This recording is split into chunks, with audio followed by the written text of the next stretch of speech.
நண்பா தளபதி தொண்டர்கள் எல்லாத்துக்குமே வணக்கம். நான் பலமுறை சொல்லியிருக்கேன், அவர் நடிகர் விஜய் கிடையாது, இப்போ முதலமைச்சர் விஜய் ஆகிட்டாரு. அவரை அவதூறாக பேசுறதும் பொய்ப்பையா பாரி போடுறதும் மிகப்பெரிய அளவில் பிரச்சனை ஏற்படுதும் அப்படின்னு சொல்லியிருந்தேன். அது தெரியாமல் இந்த ஒரு பொய்ஸ்னவி செய்ய போன ஒரு வேலையால் இன்னைக்கு அதுக்கே ஆப்போசிட் ஆகி ஐயோ அம்மன் இப்போ கதறாத குறையாக கதறிட்டு இருக்கு. அது கண்டிப்பாக உள்ளே போகிறதுக்கு அதிக வாய்ப்பு இருக்குது. ஃபர்ஸ்ட் ஆஃப் ஆல் இந்த ஒரு பொய்ஸ்னவியை பச்சோந்தி அப்படின்னு தான் எல்லாரும் சொல்லிட்டு இருப்பாங்க. ஏன் அப்படின்னா இது மாற்றி மாற்றி பேசுகிற ஆள், கட்சி விட்டு கட்சி மாறுற ஆள் தான். ஏற்கனவே தமிழக வெற்றி கழகத்தில் தான் இது இருந்துச்சு. அப்போ இருக்கும்போது திமுக தீய சக்தி, கெட்ட சக்தி, ஆட்சி சரியில்லை, பெண்களுக்கு பாதுகாப்பு இல்லைன்னு சொன்ன அதே வாயி அப்படியே திமுகவுக்கு சேர்ந்த உடனே செந்தில் பாலாஜி கூட சேர்ந்து தளபதி விஜய் பற்றி அவதூறு பரப்புறதா இருக்கட்டும். நம்ம திமுக தானே இருக்கோம், நம்மள யாருக்கு அப்பா, நம்ம தான் ஆளுங்கட்சி, 2026 திமுக ஜெயிச்சு வந்துடும், அதனால தளபதி விஜய் நம்ம அசிங்கமாக பேசணும், எவ்வளோ அவதூறு பரப்பினாலும் எவன் கேட்க போறான் அப்படின்ற ஒரு திமிரில் அது அந்த டைம்ல பேசிட்டு இருந்துச்சு. அது மட்டும் கிடையாது, அந்த கரூர் சம்பவத்தில்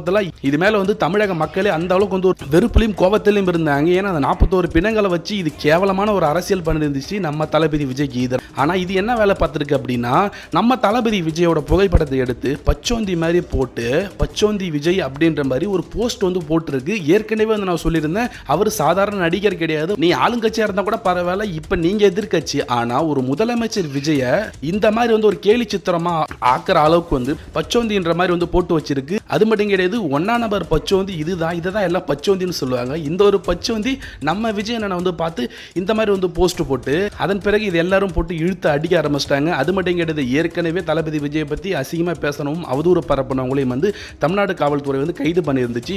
ஆனால் இப்போ வந்திருக்க தகவல் என்னன்னா, தாவேக்க வழக்கறிஞர் அணி இந்த ஒரு பொய்ஸ்னவி மேல கம்ப்ளைண்ட் கொடுக்க போறாங்களாம். இதன் மேல வழக்கு பதிவு பண்ண போறாங்க. ஏன்னா இது பல அவதூறை பரப்பிட்டு வருது சோசியல் மீடியால. சீக்கிரமாவே ஜூலி மாதிரி இதுவும் ஒரு கதறல் வீடியோவை நம்ம எதிர்பார்க்கலாம். இந்த வைஷ்ணவி பத்தி நீங்க என்ன நினைக்கிறீங்கன்றத கமெண்ட்ஸ்ல சொல்லுங்க. சப்ஸ்கிரைப் பண்ணாதவங்க சப்ஸ்கிரைப் பண்ணுங்க. தேங்க்யூ.